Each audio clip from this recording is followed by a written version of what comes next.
Bonjour à tous et bienvenue dans ce cours 3.3 de la formation Crypto 301. Dans les deux cours précédents, nous avons étudié la cryptographie sur les courbes elliptiques et les mécanismes des clés privées et clés publiques. Maintenant, nous allons étudier les mécanismes des signatures numériques. Nous allons voir comment est-ce qu'il est possible de prouver au reste du réseau Bitcoin que l'on est bien en possession d'une clé privée et donc que l'on remplit bien les conditions de dépense d'un UTXO, sans pour autant révéler cette clé privée au réseau. Nous allons voir comment constituer cette preuve mathématique, et je vais essayer également de vulgariser cette preuve afin que vous puissiez comprendre facilement le mécanisme qui entre en jeu. C'est parti.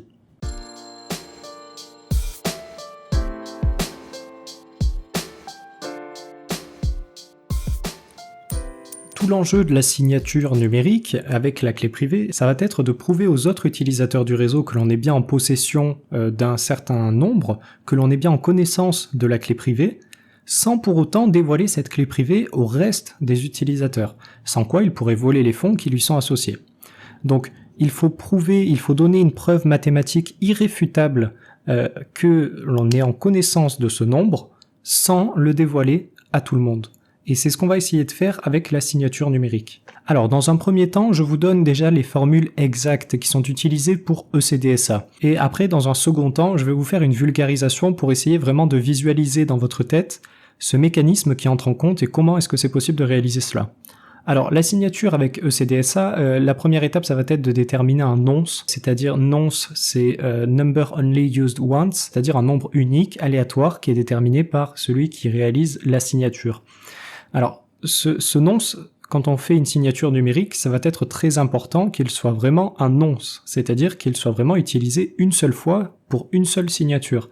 Un nonce, c'est à usage unique. Si on réalise une signature avec plusieurs signatures différentes avec le même nonce, on va avoir des soucis et on va avoir la possibilité de déterminer la clé privée à partir seulement de la clé publique. Donc il faut bien faire attention que ce nonce soit toujours différent. C'était notamment arrivé à Sony, il me semble, sur la PlayStation 3. Ils avaient eu un souci de nonce qui avait été réutilisé. Et alors je me rappelle plus exactement qu'est-ce qui avait permis cette attaque, mais il y avait eu des problèmes sur la PS3 à cause justement de ça. Donc ici on a un nonce. Ce nonce, ça va être le nombre V que vous voyez là.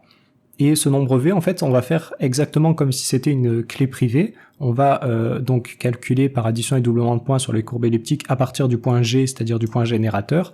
On va calculer le nombre V majuscule que vous voyez là, qui est un point sur la courbe elliptique et qui est en quelque sorte la clé publique du nombre V. Et donc, ça va être, ce nombre V va avoir des coordonnées sur la courbe, sur notre graphique, X et Y, c'est-à-dire son abscisse et son ordonnée.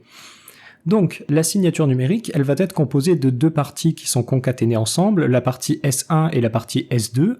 La partie S1, elle est simplement égale à X, c'est-à-dire l'abscisse de V, modulo N, l'ordre de la courbe. Donc, c'est-à-dire qu'on va simplement faire rentrer la valeur de X dans N. Ensuite, la deuxième partie de la signature numérique, ça va être S2, c'est ce que vous voyez là. Et donc S2, bon, c'est une formule qui est un peu plus complexe, c'est égal à V puissance moins 1, donc V c'est le nombre que l'on avait là, avec le H de la transaction ici, plus K, la clé privée, fois S1, c'est-à-dire la valeur que l'on a calculée juste là. Et donc, en concaténant S1 et S2, alors pour rappel, la concaténation, c'est l'action de mettre bout à bout deux éléments. Donc, on va mettre bout à bout S1 et S2. Ça va nous donner S, c'est-à-dire notre signature numérique pour une transaction donnée. Pour la transaction qui se trouve ici, en l'occurrence, un TX que vous voyez là. Et pour la vérification, ça va être le calcul que vous voyez là. On va calculer un point P, donc avec cette formule, S2, c'est-à-dire la deuxième partie de la signature puissance moins 1 fois le H de la transaction modulo N, fois G, c'est-à-dire addition et doublement de points sur les courbes elliptiques à partir du point générateur, plus S2 puissance moins 1 fois S1, c'est-à-dire la première partie de la signature modulo N encore une fois, fois K, c'est-à-dire la clé publique. Ça, c'est réalisé par celui qui vérifie la signature, et ça, c'est réalisé par celui qui réalise la signature, c'est-à-dire qui signe. Et donc le vérificateur, une fois qu'il a déterminé le point P, il va récupérer son abscisse que l'on peut appeler par exemple I, et si I modulo n est égal à S1, alors le vérificateur est persuadé que celui qui a réalisé la signature est bien en connaissance de K, que vous voyez là, c'est-à-dire la clé privée, qui donne accès au Bitcoin, et donc le vérificateur va pouvoir dire d'accord, celui qui me fournit cette signature est bien en possession de la clé privée K qui est associée à ces bitcoins, donc je peux exécuter la transaction, je peux l'enregistrer dans mon livre de compte. Donc, ces formules, elles sont bien jolies, ce sont les formules exactes de ces DSA, mais on comprend pas bien le mécanisme qui est derrière. Donc je vous propose une vulgarisation qui sera certes fausse, parce que ce ne sont pas exactement ces formules qui sont utilisées dans ma vulgarisation, mais qui va vous permettre de comprendre un petit peu le mécanisme qui rentre en jeu. On va reprendre les mécanismes qui sont ici et on va essayer de refaire une signature numérique avec en vision notre courbe elliptique sur le corps des réels comme on a fait précédemment. Déjà, la première étape, ça va être que tous les utilisateurs soient en connaissance de la courbe elliptique. Évidemment, c'est celle que vous voyez ici, c'est SecP256K1, ici sur le corps des réels. En réalité, sur Bitcoin, rappelez-vous, c'est un nuage de points, c'est-à-dire qu'on est sur le corps ZP, qui est un corps fini d'entiers positifs modulo P premier. Tous les utilisateurs sont également en connaissance du point G, c'est-à-dire le point générateur de la courbe, le point d'origine qui va nous permettre de calculer l'intégralité des clés publiques du réseau. Donc on va commencer par calculer une certaine clé publique à partir d'une clé privée, c'est-à-dire qu'on va se mettre dans la peau d'un utilisateur. Imaginons que je viens de tirer un nombre aléatoire et que ce nombre aléatoire est le nombre 3. Donc 3, c'est ma clé privée, c'est le nombre de ma clé privée, et je vais commencer par calculer la clé publique qui est associée à cette clé privée que je viens de calculer. Donc, à partir du point générateur, on va tracer la tangente du point G pour avoir moins 2G. Ensuite, on va calculer donc l'opposé de moins 2G, ça va nous donner 2G, c'est-à-dire doublement du point G sur les courbes elliptiques. Puis, on va simplement additionner le point G avec le point 2G, c'est-à-dire tracer une droite entre le point 2G et le point G. Le troisième point qui sectionne cette droite, ça va être le point moins 3G. On prend son opposé, ça nous donne notre clé publique 3G. Donc, à partir de cette clé publique, je peux la donner à quelqu'un qui veut faire une transaction avec moi. Il va réaliser une transaction. En sortie de cette transaction, on va bloquer les UTXO avec certaines conditions de dépense. Et typiquement, on pourrait dire que la condition de dépense, c'est que le propriétaire de la clé privée associée à cette clé publique peut dépenser les bitcoins. Voilà. Donc on doit prouver que l'on est bien en connaissance du nombre 3 pour débloquer les bitcoins qui sont associés à la clé publique 3G.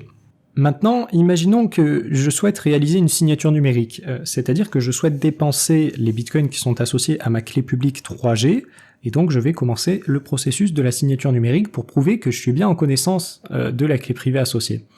Donc la première étape, c'est ce que vous voyez là, ça va être de déterminer un nonce, c'est ce que nous avons dit précédemment.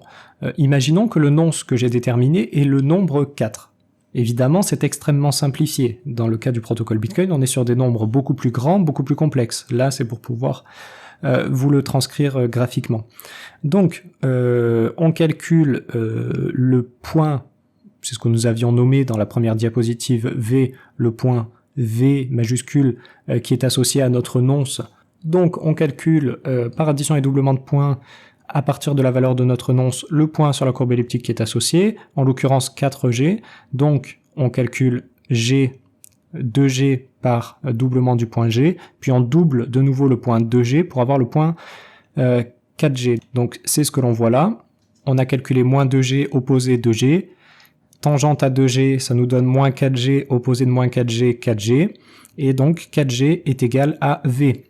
Et donc à partir de ce point V, on va calculer le point T majuscule, c'est celui que vous voyez juste là, en additionnant notre clé publique 3G et notre point V 4G en l'occurrence, ça va nous donner T ici, et donc T il va être égal à 7G puisqu'on a additionné le point 3G et le point 4G. Donc T majuscule est égal T minuscule fois G est égal 7G.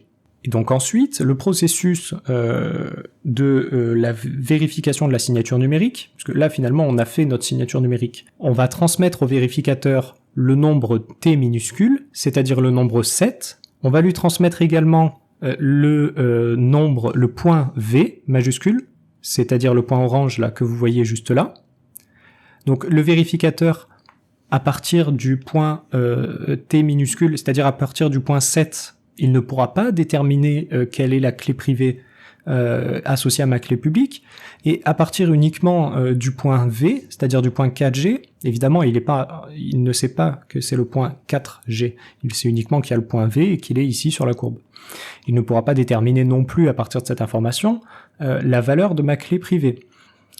En revanche, ce qu'il va faire, il va additionner ma clé publique dont il a connaissance, c'est-à-dire 3G, avec le point V que l'on a vu juste là, donc il va tracer la droite, hop, ça va lui donner le point T qui est ici. Il garde ce point T de côté, et ensuite, rappelez-vous, nous lui avons également transmis le nombre petit t, donc il va calculer à partir du nombre petit t, tg, en l'occurrence 7g. Donc il va prendre le point G, il va refaire les calculs, hop, par addition et doublement de points sur les courbes elliptiques, il va calculer 2g, tac tac, 2g, 2g, up 4G, et ensuite il va additionner 4G, 3G, et il va vérifier s'il tombe bien sur le même point T, en additionnant 3G et 4G, c'est-à-dire en additionnant clé publique et la valeur associée au nonce, le point associé au nonce, et en calculant manuellement TG à partir du point G.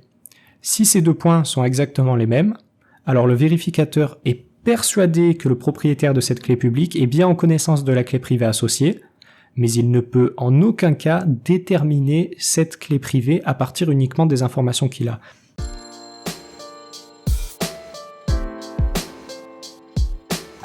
Donc, pour conclure, la première étape de la génération d'une signature numérique, ça va être de déterminer un nonce, number only used once, ça veut dire ça, nonce, c'est-à-dire un nombre aléatoire que l'on va utiliser une fois puis que l'on va jeter. Et ensuite, pour la signature suivante, on va utiliser un nouveau nombre, c'est-à-dire un nouveau nonce. On va calculer le point qui est associé à ce nonce, un petit peu comme si le nonce était une clé privée et le point que l'on va calculer une clé publique. On va additionner ce point que l'on vient de calculer à partir du nonce avec notre clé publique. On va additionner également notre clé privée avec le nonce. On va envoyer toutes ces informations au vérificateur, c'est-à-dire l'addition clé privée nonce et l'addition des points clé publique et points déterminés à partir du nonce. Le vérificateur va calculer ce point donc à partir de l'addition clé privée plus nonce que l'on lui a donné. Il va également calculer l'addition du point clé publique et du point associé au nonce, et il va comparer les deux valeurs. Si les deux valeurs sont strictement égales, il est sûr que je suis bien en possession de la clé privée sans avoir connaissance de la clé privée associée. Voilà, donc c'est la fin de ce chapitre 3 qui portait sur les signatures numériques. Vous avez pu comprendre un petit peu les mécanismes qu'il y avait entre clé privée, clé publique, et comment est-ce qu'on pouvait faire mathématiquement une signature numérique sans pour autant dévoiler notre clé privée. Dans le chapitre suivant, le chapitre 4, nous allons enfin passer à l'étude du portefeuille déterministe hiérarchique. Vous allez voir que l'on va reprendre énormément de choses que l'on a vues dans le chapitre 2 et dans le chapitre 3. On va utiliser les fonctions de hachage, on va utiliser les algorithmes de dérivation, on va également reparler de ces mécanismes entre clé privée, clé publique, dérivation sur les courbes elliptiques, et surtout on va étudier, ce qui est assez intéressant, les différentes étapes du portefeuille HD. On va vraiment décortiquer tout le portefeuille HD, on va voir phrase mémonique, graines, clé étendue, clé maîtresse, on va voir quel est le rôle de chacun, on va voir comment dériver des clés enfants, on va voir quelle est la structure de dérivation, quels sont les chemins de dérivation, on va voir ce que sont les adresses, comment calculer manuellement, pas à pas, une adresse de réception, et tout cela dans le but finalement d'améliorer notre compréhension du fonctionnement du portefeuille pour pouvoir utiliser le portefeuille d'une meilleure façon. Donc je vous invite à cliquer tout de suite sur le cours 4.1, à tout de suite.